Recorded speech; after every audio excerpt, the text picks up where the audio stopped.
Hello friends, मैं Vinod Kumar take care speaker study पर आप सभी का फिर से स्वागत करता हूं। चलिए आज के इस वीडियो में देखते हैं करंट अफेयर 2021 के पार्ट 15 को, जिसमें हम जनवरी से सितंबर तक के 750 अति महत्वपूर्ण प्रश्नों को कवर कर रहे हैं। ये सभी प्रश्न जो होंगे आपके अन्य रक्षा BPSC PT, Bihar SIPT, RRB NTPC का mains, group D, SSC GD, DRDO MTS, इन सभी आने वाले भविष्य में एग्जाम के लिए अति महत्वपूर्ण होंगे। तो चलिए इस सेट को हम यहाँ पर स्टार्ट करते हैं।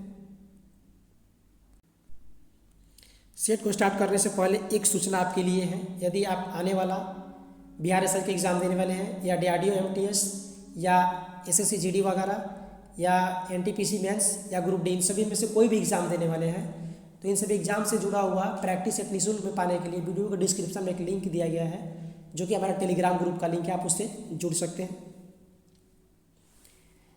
चलिए देखते हैं अब हम प्रश्न को। यहाँ पर सबसे पहला आपका प्रश्न है कि मॉरिशस के राष्ट्रीय दिवस पर आयोजित समारोह में किस भारतीय नौसेना जहाज ने हिस्सा लिया है। तो ध्यान रखिएगा, मॉरिशस में राष्ट्रीय दिवस जो इस पर मनाया गया, उसमें भारत के एक नौसेना जहाज ने भाग लिया था, जिसका नाम है आईएनएस शार्दुल। और अक्सर मॉरिशस की राजधानी पूछी जाती है, तो ध्यान रखिएगा मॉरिशस की राजधानी जो आपका है, ये आपका पोर्ट लुइस पड़ता है, मॉरिशस की राजधानी। अगला प्रश्न संख्या 2 आपका है कि पाकल दुल जल विद्युत परियोजना का संबंध किससे है। तो ध्यान रखिएगा, पाकल दुल जल विद्युत परियोजना जो है ये केंद्र शासित प्रदेश जम्मू कश्मीर से संबंधित है। अगला प्रश्न संख्या 3 आपका है कि नकदुब्बा सिहाला रामास्वामी सदाशिवन किसकी एक प्रजाति है। तो ध्यान रखिएगा, ये हाल ही में एक तितली की खोजी गई नई प्रजाति है, जो कि पश्चिमी घाट में खोजी गई है। अगला प्रश्न का प्रश्न संख्या 4 की 25 जनवरी 2021 को 11वें राष्ट्रीय मतदाता दिवस के अवसर पर राष्ट्रपति रामनाथ कोविंद ने निर्वाचन आयोग के वेब रेडियो का शुभारंभ किया, उसका नाम क्या है। ध्यान रखिएगा, प्रश्न अति ही महत्वपूर्ण है, तो उसका नाम है हेलो वोटर्स। और ध्यान रखिए कि प्रत्येक साल 25 जनवरी को राष्ट्रीय मतदाता दिवस मनाया जाता है। और ये भी ध्यान रखिए, हेलो वोटर्स की शुरुआत किसने की, प्रश्न घुमाकर पूछ सकता है, तो राष्ट्रपति रामनाथ कोविंद जी ने। अगला प्रश्न क्या है कि भारत का पहला डिजिटल विश्वविद्यालय किस राज्य में खोला गया है। तो ध्यान रखिए, केरल में खोला गया है, केरल के तिरुवनंतपुरम में। अगला आपका प्रश्न का 6 आपका है कि बिहार के किस किस जिले में एकलव्य विश्वविद्यालय खोला जाएगा। तो ध्यान रखिएगा, बिहार के 3 जिला में जमुई, बांका और पश्चिमी चंपारण में एकलव्य विश्वविद्यालय खोला जाएगा। अगला प्रश्न का प्रश्न का 7, मशरूम उत्पादन में बिहार का स्थान कौन सा है। तो ध्यान रखिएगा, मशरूम उत्पादन बिहार का जो स्थान है तीसरा है, और प्रथम उड़ीसा का और दूसरा महाराष्ट्र का है। प्रश्न संख्या 8 आपका है कि बिहार सरकार ने टीबी मुक्त राज्य का लक्ष्य कब तक रखा है। तो ध्यान रखिएगा, बिहार सरकार ने टीबी मुक्त लक्ष्य जो है 2025 तक रखा है।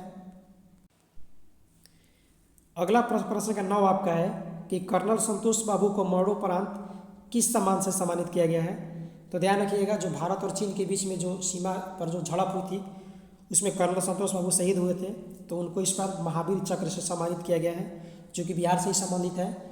तो बिहार एसआई और बीपीएससी के अकॉर्डिंग आपका जो प्रश्न है बहुत महत्वपूर्ण, ध्यान रखिए। प्रश्न संख्या 10 आपका है कि बिहार का पहला डिटेक्शन सेंटर अवैध घुसपैठियों के लिए कहाँ पर खोला जाएगा। तो ध्यान रखिए, बिहार का पहला डिटेक्शन सेंटर जो है ये हाजीपुर में खोला जाएगा। अगला प्रश्न संख्या 11 आपका है कि बिहार की पहली सुकन्या ग्राम पंचायत कौन सा है। तो ध्यान रखिए कि बिहार का पहला सुकन्या ग्राम पंचायत बना है खनवा पंचायत, जो कि नवादा जिला का एक पंचायत है।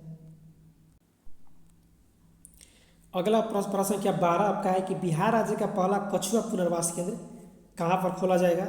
तो ध्यान रखिएगा, प्रश्न बहुत ही महत्वपूर्ण है। बिहार का पहला कछुआ पुनर्वास केंद्र जो आपका है भागलपुर में खोला जाएगा। और अगला प्रश्न संख्या 13 आपका है कि भारत का पहला राष्ट्रीय गेंडा प्रजनन एवं संरक्षण केंद्र कहाँ पर खोला जाएगा। ये भी प्रश्न को ध्यान रखिए, आपका बिहार के संजय गांधी जैविक उद्यान पटना में खोला जाएगा। और अगला प्रश्न आपका इसी से जुड़ा है, जो कि तीनों के तीनों प्रश्न बहुत ही चर्चा में है, ध्यान रखिएगा। ये प्रश्न आपका है कि एशिया का पहला डॉल्फिन शोध केंद्र कहाँ पर खोला जाएगा। ये आपका पटना में खोला जाएगा।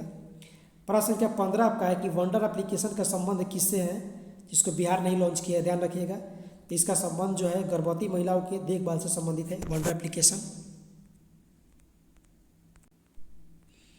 अगला प्रश्न संख्या 16 आपका है कि संजीवनी एप्लीकेशन क्या है। तो ध्यान रखिएगा, ये जो है बिहार ने लॉन्च किया है, और ये कोरोना संक्रमण प्रसार से रोकथाम संबंधी इस तरह की कोरोना से रिलेटेड जानकारी देता है।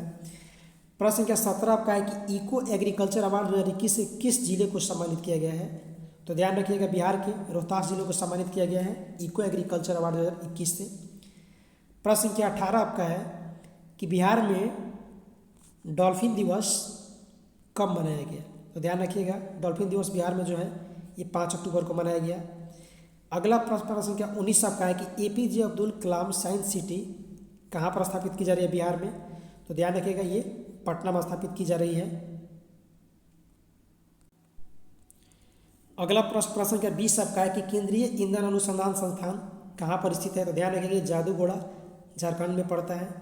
प्रश्न संख्या 21 आपका है कि केंद्रीय नारियल अनुसंधान केंद्र कहाँ स्थित है। ये आपका कासरगोड केरल में पड़ता है। अगला प्रश्न संख्या 22 आपका है कि अन्नपूर्णा की चोटी पर चढ़ने वाली भारत की प्रथम महिला कौन है।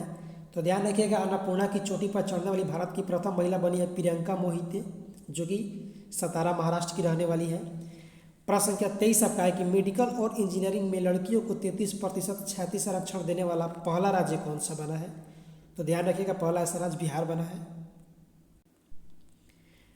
प्रश्न संख्या 24 आपका है कि ट्रांसजेंडर समुदाय के लिए किस राज्य सरकार ने सरकारी नौकरियों में 10% का आरक्षण दिया है। तो ध्यान रखिएगा कर्नाटक ने ट्रांसजेंडर समुदाय के लोगों को 10% का आरक्षण वहाँ के स्टेट लेवल के जॉब में दिया है। अगला प्रश्न आपका है प्रश्न संख्या 25, वर्तमान में पेट्रोलियम उत्पादन में प्रथम राज्य कौन सा है। तो ध्यान रखिएगा भारत में जो प्रथम राज्य है पेट्रोलियम उत्पादन में वो आपका असम है। यहाँ पर कुछ अन्य खनिज और उससे संबंधित स्टेट हैं जिसमें प्रथम है और ये बिल्कुल 2021 के लेटेस्ट है। तो एक नज़र में इसको देख लेते हैं। इस तरह के प्रश्न अक्सर एग्जाम में बन ही जाते हैं। देखिए यहाँ पर सबसे पहला आपका है कि बॉक्साइट में, तो बॉक्साइट में आपका उड़ीसा है, मैग्नीज में उड़ीसा है, कोयला में झारखंड है, तांबा में भी झारखंड है, जस्ता में आपका राजस्थान है, थोरियम में भी राजस्थान है, सोना में कर्नाटक है, हीरा में मध्य प्रदेश है और ध्यान रखें कि अवरख में आपका आंध्र प्रदेश है। और ये सभी जो डाटा है बिल्कुल 2021 का लेटेस्ट डाटा है। हो सकता है पुराने बुक में आपको अलग अलग कुछ मिल सके। तो चलिए दोस्तों वीडियो अच्छा लगा हो तो वीडियो को लाइक कीजिए, अपने दोस्तों में शेयर कीजिए और अभी तक आपने हमारे चैनल को सब्सक्राइब नहीं किया है तो चैनल को सब्सक्राइब जरूर करें, बेल आइकन को प्रेस करें ताकि हर वीडियो का नोटिफिकेशन आपके पास पहुंचता रहे। हम मिलते हैं नेक्स्ट वीडियो में, तब तक के लिए नमस्कार।